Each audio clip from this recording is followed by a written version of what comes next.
وما ارسلناک الا رحمة للعالمین. ای محمد، ما تو را مبعوث نکردیم مگر اینکه رحمتی برای جهانیان باشی. رسول الله صلی الله علیه و آله و صحبه و سلم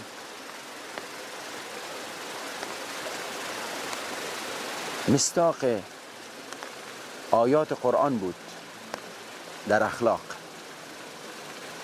و انسانی مهربان و رحیم که بر زمین راه می رفت. هیچ وقت امری بر دیگران تحمیل نمی کرد و درخواستی را رد نمی کرد و پاسخ منفی را نمی داد و انسان بینوا و توحیدستی را رها نمی کرد. انسانی بود که همیشه سعی و تلاشش در رفع حاجات دیگران بود. چنان مهربان بود که حتی به ابوذر رضی الله عنه می‌فرمود: ای ابوذر، اذا طبخت مرقة فاكثر ماءها وتعاهد جيرانك. این حدیث مسلم نیشابوری ذکر کرده. ای ابوذر، اگر آبگوشتی درست کردی آبش را زیاد کن و اون رو به همسایگانت بده، تا جایی که ابوذر همیشه به این افتخار میکرد و میفرمود: خلیلی ان خلیلی اوصانی اذا طبخت مرقا فاكثر ماءه ثم انظروا اهل بیت من جیرانی. میگه که همیشه بین میگفت که دوست من به من توصیه کرده که هر وقت آبگوشتی درست کردم آبش رو زیاد کنم و اون رو به همسایگان تقسیم کنم. و این حدیث باز هم در صحیح مسلم نیشابوری با این لفظ آمده است. حکایت دیگر بسیار شنیدنی است. میگه رسول الله صلی الله علیه و سلم در مدینه در منطقه و یا محله‌ای که رسول الله صلی الله علیه و نزدیکای مسجد نبی شخصی ایرانی خانه داشت. شخصی اهل پارس بود، ایرانی بود، منزل داشت. میگه آمد روزی از روزها و رسول الله صلی الله علیه و سلم را برای غذا دعوت کرد.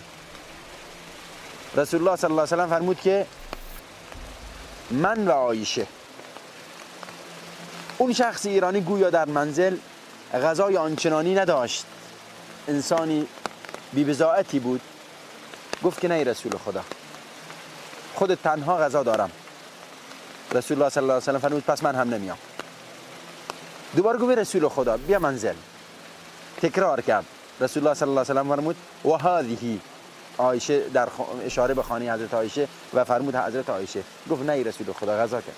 دوباره تکرار کرد و دفعه سوم اون ایرانی گفت که خب شما و حضرت عایشه تشریف یارید منزل. و رسول الله صلی الله علیه و سلم برای صرف غذا به خانه این ایرانی در مدینه تشریف بردن که این حدیث در صحیح مسلم نیشابوری روایت شده. ام سلمه رضی الله عنها میفرماید که روزی از روزها حیوان همسایه وارد اتاق ما شد در حالی که رسول الله صلی الله علیه و سلم در اتاق من بود. میگه من سریع این حیوان رو بیرون کردم، سر حیوان رو گرفتم و بیرونش انداختم. رسول الله صلی الله علیه و سلم فرمود که شایسته نیست چون این کاری با حیوان همسایه انجام بدید، که البته این روایت طبرانی آورده و البانی رحمت الله علیه این روایت رو ضعیف دانسته. آخرین مطلب در بحث همسایه شایسته است اینو ذکر کنیم. میگه خوب بودن یا بد بودن از نظر همسایگی شهادت همسایه کافیه. اگر همسایه به همسایه گفتی این انسان خوبیه، پس این انسان خوبیه، همسایه خوبیه. و اگر همسایه شهادت داد که این همسایه بدیه، پس میگه اوز همسایه بدیه. رسول الله صلی الله علیه و سلم فرمودن شخصی نزد رسول خدا آمد و عرض کرد ای رسول الله چگونه من بدانم که انسان خوبی هستم برای همسایه یا انسان بدی هستم؟ رسول الله صلی الله علیه و سلم فرمودند که اگر همسایگانت به تو گفتن که تو انسان خوبی هستی، پس همسایه خوبی هستی. اگر همسایگانت به تو گفتن که شما انسان بدی هستی، پس بدان که شما انسان بدی هستی. حتی رسول الله صلی الله علیه و سلم روزی از روزها فرمود مبادا همسایه مانع از این بشه که شخص بیاد دیوار و یا سقف خودش رو بر دیوار همسایه‌اش قرار بده. مانع نشین از این که همسایه شما بخواد سقف خونه خود را بر دیوار شما بگذاره. یعنی اجازه بدین. این اخلاق اسلامه. فاقم وجهك للدین القیم. این دین استوار، این آیین اسلامه. در هیچ قوانین بشری مانند اسلام چه سراغ از اون نیست. پس ای مسلمان افتخار کن به این دین، افتخار کن به این پیامبر و افتخار کن به رسول الله صلی الله علیه وسلم. شایسته است باز هم تکرار کنیم و ما ارسلناک الا رحمة للعالمین.